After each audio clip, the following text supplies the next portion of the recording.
मुझे 2 साल पहले थोड़े फुंसियाँ दाने निकल आए मेरे जिस्म पे। मैं बड़ा परेशान था, एंटीबायोटिक खाना शुरू की।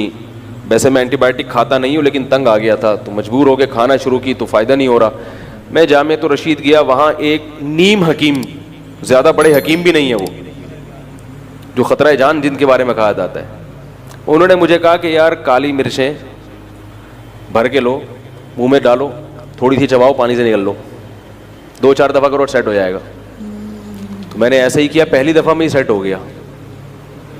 काली मिर्च मुंह में डाली, थोड़ी सी चबाई और बोलो भाई, निकल ली।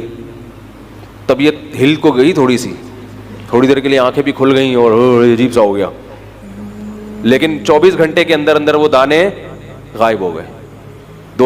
पहली दफ़ा में ही असर होना शुरू हो गया। आप लोग ना करें अल्लाह का वास्ता, हर चीज़ हर एक के लिए नहीं होती। फिर मैंने काली मिर्च के बारे में रिसर्च करना शुरू की, डॉक्टरों से भी। एक डॉक्टर है जो खुराक के बड़े माहिर हैं, मैंने कहा, एक हकीम साहब ने बताया कि भाई ये दाने वाने फोड़े फुंसियाँ निकली, वो काली मिर्च को ऐसे पानी से फाँक लो। तो उन्होंने फिर बताया कि काली मिर्च में विटामिन सी बहुत ज़्यादा होता है।